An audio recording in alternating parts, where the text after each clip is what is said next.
Before this story starts, I need something from you in the comments, and I need it now, before the first scene. Have you ever lost something? A person, a chance, a whole version of your life, and then built everything you have since out of the wreckage of losing it? So that the thing you're proudest of is really just a very expensive scar? Tell me below. One line. I read every comment on this channel, and that is not a figure of speech. And if you're new here, hit that like button, subscribe, share this with someone who needs it tonight, and comment where in the world you're watching from. I want to see how far this one travels. Because this story starts with a knock. One knock. On the glass door of a closed cafe in Ikseon-dong, Seoul, at 2:14 in the morning on the third Tuesday of March. There was nobody in that cafe. There had not been anybody in that cafe on a Tuesday night in 22 years. Not a customer, not an employee, not a friend. The chairs were up on the tables. The machine was off and cold. There was one woman sitting alone at the corner table by the window with a cup of coffee she had made herself and had not drunk. Baek Hae-won was 43 years old, and there were men in that city who would not say her name out loud in their own homes. And she was sitting in the dark, alone, in a cafe that lost money every single month, because it was the third Tuesday of March, and because she had done exactly this on the third Tuesday of March for 22 years, and because there was no power on earth, not hers, and she had a great deal, that could make her stop. She did not know who was outside that door. She did not know that the person standing in the freezing rain on the other side of that glass had been in Korea for 9 weeks. She did not know that they had walked past that cafe 31 times without knocking. She did not know that they had a photograph in their coat pocket that had been taken in 1988 and that the woman in it had been dead for 11 years. She did not know that the sentence about to be said to her had been practiced out loud, in a language the speaker did not know, for 100 times. She did not know that a man she had trusted with her life for 2 decades had told her one lie in 2003, and that in 19 seconds that lie was going to come apart in her hands like wet paper. And she did not know. She could not possibly have known. Sitting in the dark at 43 with 14 buildings and a freight company and a construction firm and 9 years of an empire she had built for one single reason, that she was about to lose all of it. By choice. In under a week. Some doors open loudly. They come off the hinges. There is shouting behind them, and men, and consequence arriving the way people expect consequence to arrive, with force, at speed, in a way you can see coming. And some doors get knocked on. Once. Softly. By someone who is not sure they are allowed to. And that is the one that takes everything. If you are here from the very beginning, type 1 knock in the comments so I know who was with me at the start. Now, let us begin. You need to understand who was sitting in that cafe, or nothing that happens next will land properly. Baek Hae-won had run the Seoul line for 9 years. She was the only woman who had ever held that seat, in that organization or any organization like it, in the history of that city. There were men who had spent their entire careers waiting for her to make the mistake that would let them explain why a woman could not do it. They were still waiting. She was not feared for cruelty. This is the part people got wrong about her. She had never been cruel in her life. Cruelty is a hobby of people who enjoy the process, and Hae-won did not enjoy any of it. She was feared because she did not hesitate. 9 years. Not once. Not a pause. Not a second look. Not a night of sleep lost on a decision that had already been made. She was the calmest person in every room she had ever walked into, and everyone in those rooms understood exactly what that calm was made of. She owned 14 buildings in Seoul, a freight concern out of Incheon, a construction firm with 3 legitimate contracts and a 4th that was pretending. She had turned an organization that used to collect debts with a hammer into an organization that collected them with a lawyer, and the men who had liked the hammer had all quietly retired to the countryside. She wore gray, always gray, not black. She found black theatrical. She did not drink. She did not raise her voice. She had an apartment in Hanam with almost nothing in it. And one cafe. Was 6 tables, a corner window, a wooden counter her mother had sanded by hand, in a narrow lane in Ikseon-dong, opened in 1988 by a woman named Baek Hae-won who had wanted, in her entire life, exactly one thing that was hers. It lost money every month. Every single month, for 9 years, since her mother died. Her accountant had raised it 11 times. Her second-in-command had raised it twice. Both had stopped raising it. Because there were two rules in the Joel line that nobody had ever needed to have explained to them. You do not lie to Baek Hae-won, and you do not mention the cafe. In 2003, Baek Hae-won was 21 years old and had absolutely no intention of ever being any of this. She was a music student. That is the detail that always stops people. Piano. Not brilliantly, she said so herself, but seriously, for hours a day, with the specific stubborn discipline of a girl who had figured out early that her father's world was a room she did not want to be standing in when the door closed. Her father was Baek Sung-jo. He had built the Joel out of a shipping yard, and he had built it the old way. Her mother ran a cafe and pretended, with tremendous skill, that she did not know what her husband did. And in the spring of 2003, Hae-won met a man in Itaewon at a night market, in the rain, under the awning of a stall that sold nothing either of them wanted. His name was Chidi Okafor. He was 24 years old, Nigerian. 3 years into a business degree, he was paying for himself by importing fabric, and he had a laugh that made people 2 stalls down turn around and look for the source of it. They had 11 months. I want to say that plainly because the whole rest of this story sits on it. 11 months. That is all they ever got. He learned enough Korean to argue with her. She learned enough Igbo to say his mother's name properly on the phone.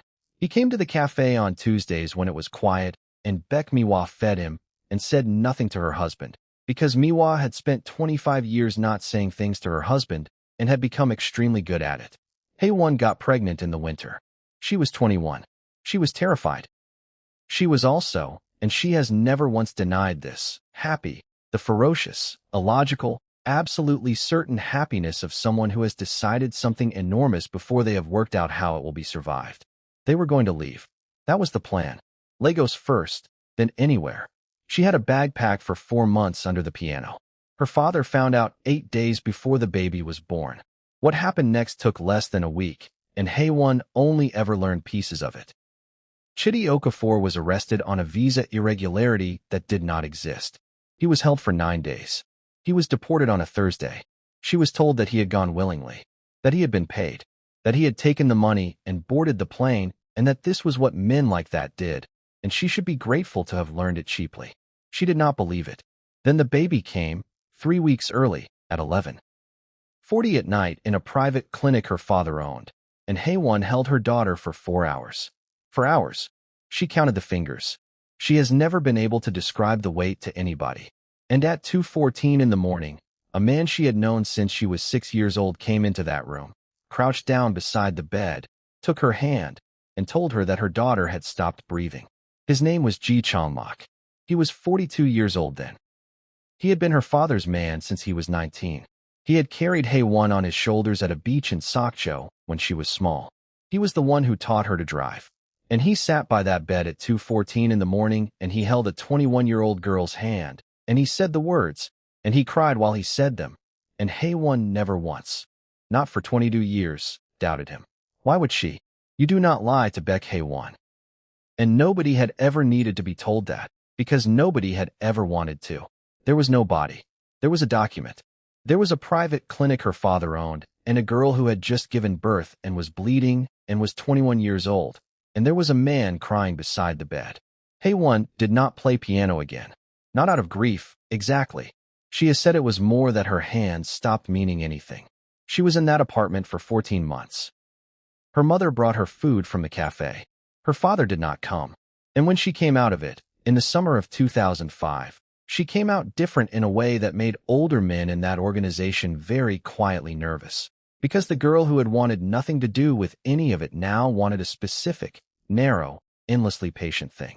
She wanted to never again be in a room where someone else decided what was taken from her. That is what the empire was. That is the whole architecture of it. 14 buildings, a freight company, 9 years at the top of an organization full of men who did not want her there. All of it was a 21-year-old girl building a wall so high that nothing could ever be lifted out of her arms again. Her father died in 2011. Her mother died 6 months after him, in the cafe, in the afternoon, in a chair by the window. Hae-won took the seat in 2016. And every third Tuesday in March, she closed her mother's cafe at 11 o'clock at night, put the chairs up herself, made 1 cup of coffee, sat at the corner table, and stayed until 3 in the morning. 22 years. Comment 22 years if you already understand exactly what she was doing in there. Now let me take you to Lagos. Nkechi Okafor was 22 years old, and for the first 19 of those years, she believed a story that was not true because her father could not bring himself to tell her a worse one. The story was, her mother had been Korean and beautiful, and she had died. Chidi Okafor raised his daughter alone in Surulere. He sold fabric, then he sold generators, then he had a small shop with his name over the door and 4 employees and a bad back. He was, by every account of everyone who knew him, an extraordinarily happy man in an ordinary life, which is a rarer thing than people admit. He taught his daughter to count in Korean before she could do it in English. He kept a photograph on the shelf in the front room. A woman in her 50s standing in the doorway of a cafe in Seoul with her hands in her apron pockets, taken in 1988. He told Kechi that was her grandmother. He never told her the rest. Kechi grew up as a girl in Lagos with a name nobody could match to her face, in the specific position of being entirely of a place and constantly asked to prove it. She was clever. She was funny in the dry, patient way of people who have had to be. She studied logistics, worked nights in a call center, and looked after her father when the back got worse. Chidi Okafor died in November 2 years before this story, and in a metal box under his bed, Kechi found a Korean deportation order dated 2003, 41 unopened letters addressed to an apartment in Seoul, all returned, a hospital wristband sized for a newborn, and a note in her father's handwriting that said 7 words. I was told she was not alive. It took Kechi Okafor 3 years to piece together what that meant, on a call center salary, from 4,000 miles away. 3 years to establish that a Baek Hae-won had held a business registration at an address in Ikseon-dong, Seoul, from 1988. 3 years to save the airfare. 3 years of a Korean tutor on a video call on Sunday nights. She landed at Incheon in January, and then she walked past that cafe 31 times in 9 weeks. 31. She counted, because she was a person who counted things. She would get to the corner of the lane and her legs would simply refuse, and she would keep walking and go and stand on the bridge over the stream for an hour, and then go back to her guest house. Because she had worked out something in those 9 weeks that she had not expected. She had worked out who owned it. She had heard the name in that neighborhood the way you hear weather. She knew what the woman in the corner window was. She knew what walking up to that door might mean. And on the 3rd Tuesday of March, at 2 in the morning, in freezing rain, after her 9th night shift in a row at a hotel laundry, where she had taken a job because her money had run out, Nkechi Okafor walked down that lane for the 32nd time. And this time she did not keep walking. Here is what Baek Hae-won saw. She had been sitting in the corner for 3 hours. The rain had started around 1. The lane outside was empty, the way that lane was always empty at that hour, and the only light in the cafe was the small one over the counter that she left on out of habit because her mother had left it on out of habit. Movement at the glass. Hae-won did not startle. She had not startled in 9 years. She looked up, and there was a young woman standing outside her door in the rain. Black, early 20s, no umbrella, a cheap gray parka soaked through at the shoulders, holding something small against her chest with both hands the way you hold a thing you are frightened of dropping. And Hae-won's first thought, she has said this, was entirely ordinary. It was, that girl is going to catch her death. Her second thought was that there were 3 men parked at the end of that lane whose job it was to make sure nobody came down it, and that if a soaked 22-year-old had gotten to her door, someone was going to have a very difficult morning. The girl raised her hand and knocked. Once. Not urgently. Not the way a person knocks who wants something. She knocked the way you knock on a door you are not sure you have the right to be standing at. Hae-won sat still for 4 seconds. Then she got up, crossed her mother's floor, unlocked her mother's door, and opened it. Cold came in. Rain noise came in. And the young woman on the step looked at her face, specifically, for a long, unbroken moment that Hae-won did not understand at all, and then said, in careful, heavily accented, obviously rehearsed Korean, the sentence she had practiced 400 times. I am sorry to disturb you. I think you knew my father. His name was Chidi Okafor. Baek Hae-won did not move. 9 years at the top of that organization. 6 negotiations that would have ended other people. A room in Busan in 2019 that men still talk about. She stood in the doorway of her mother's cafe with her hand on the frame, and she could not make her body do anything at all. The girl kept going, because the girl had rehearsed the whole thing and was terrified of losing her nerve halfway. She said her father had died. She said she was sorry to come so late. She said she had found letters. And then she took her hands away from her chest and held out the thing she had been protecting from the rain, wrapped in a supermarket bag inside a scarf. A photograph. 1988. A woman in her 50s standing in the doorway of this exact cafe. This doorway, this frame, this glass, with her hands in her apron pockets. Baek Hae-won took it. She looked at her mother, 37 years younger, standing in the door she was currently standing in. And she asked the girl one question, in a voice that came out wrong. How old are you? The girl said 22. Hae-won asked when she was born. And Kechi Okafor said a date in March of 2003.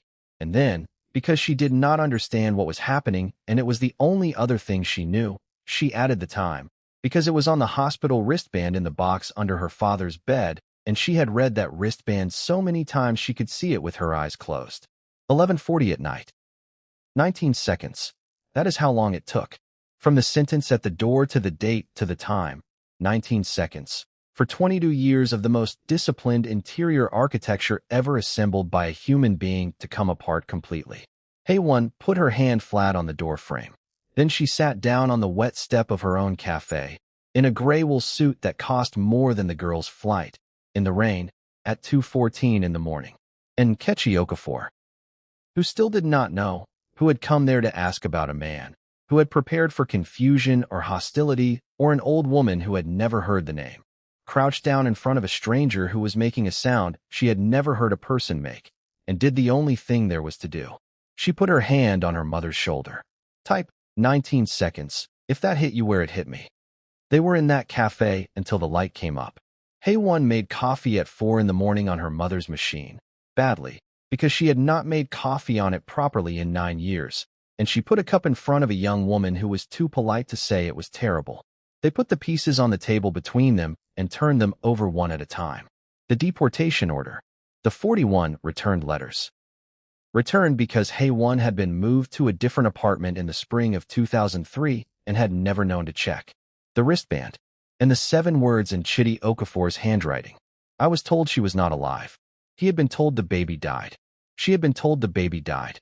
2 people, for 1,000 miles apart, both grieving a child who was at that moment being carried onto a plane. Ji Changmak had done it in one afternoon.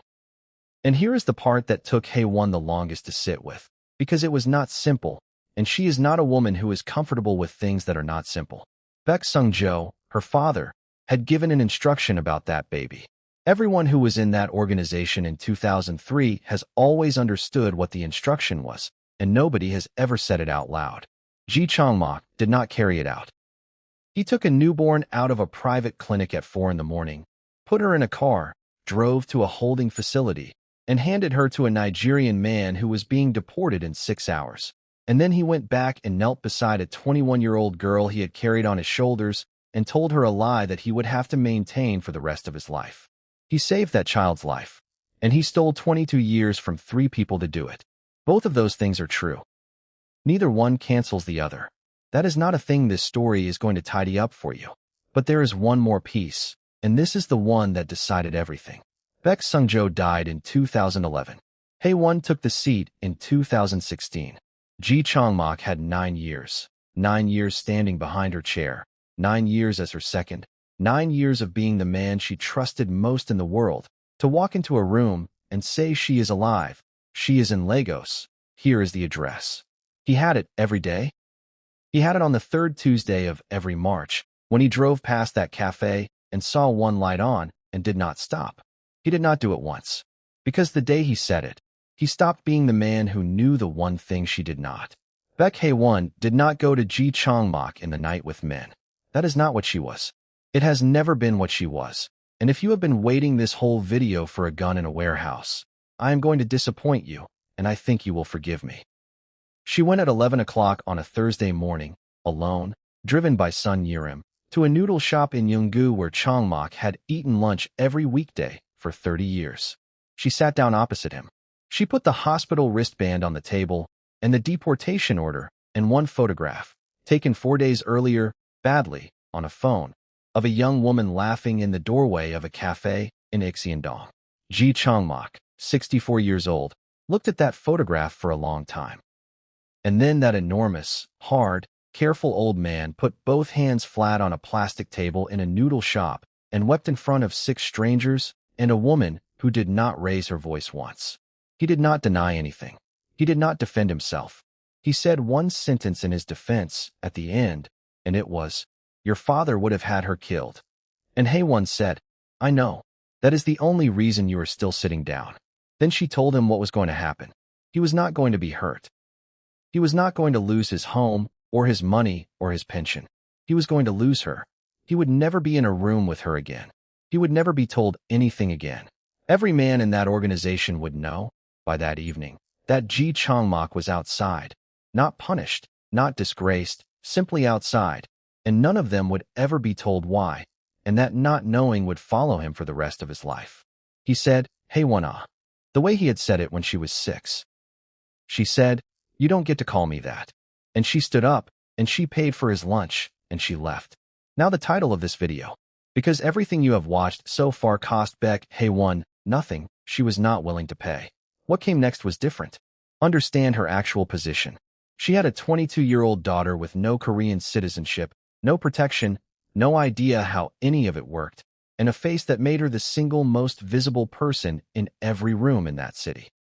And Hae-won was the head of the Seoul line, which meant that by the end of the week, every rival she had made in 9 years knew exactly where the only soft thing in her life was standing.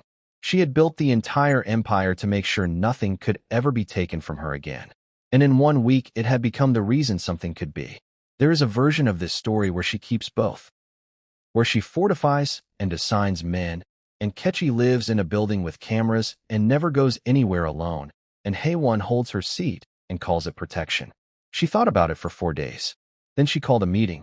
On the second Tuesday of April, Baek Hae-won sat at the head of a table in Incheon and dissolved her own position. The freight concern went to a man called Won Ki-taek, who had wanted it for 11 years and had never once moved against her for it. The construction firm was sold outright and cleanly.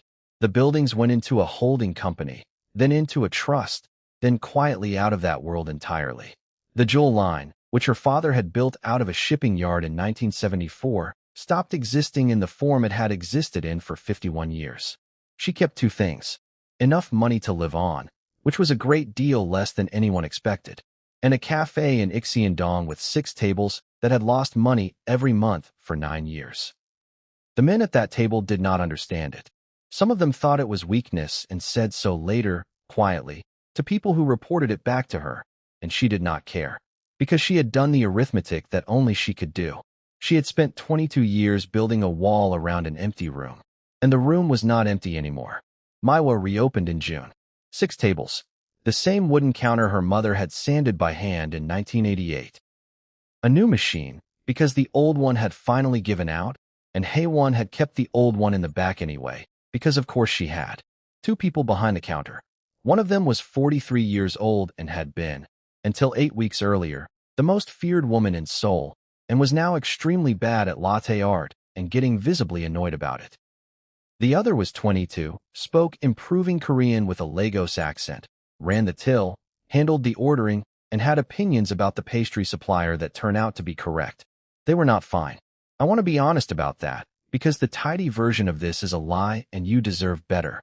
There were 22 years on the table between them and no way to eat through it quickly. There were weeks where Kechi could not look at her. There were nights she went back to the guest house instead of the apartment because being wanted that much, that suddenly, by a stranger who was also her mother, was more than a person can absorb in a summer. Hae-won let her go every single time. That was the thing she had to learn, and it was harder than anything the Seoul line had ever asked of her, that you cannot hold a person by holding them. And Kechi came back every single time. They found their way, slowly, the way people actually do. Overstock orders and a broken grinder and an argument about closing time and a Sunday in Sokcho where Hae-won showed her daughter a beach and did not say who used to carry her along it. And on the 3rd Tuesday of March the following year, Maiwa closed at 11 o'clock at night. The chairs went up on the tables. The machine went cold. The small light over the counter stayed on out of habit, and there was one woman sitting at the corner table by the window. Except this time there were 2 cups. And this time, at 2:14 in the morning, nobody had to knock. So here is my question, and I want the real answer.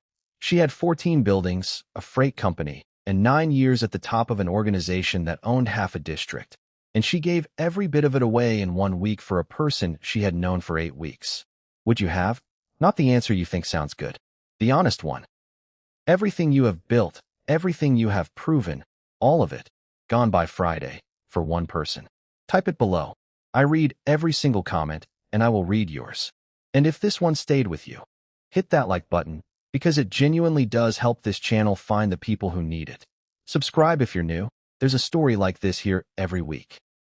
And share it with somebody who is still sitting up on a certain night of the year, in a certain room, doing the thing they have always done. Tell me where you're watching from.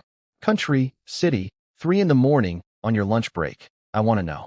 Because somewhere tonight, somebody is sitting alone in a room they cannot explain to anyone. And somewhere else, somebody is standing outside it in the rain, working up to 1 knock. Thank you for staying with me all the way to the end. I'll see you in the next one.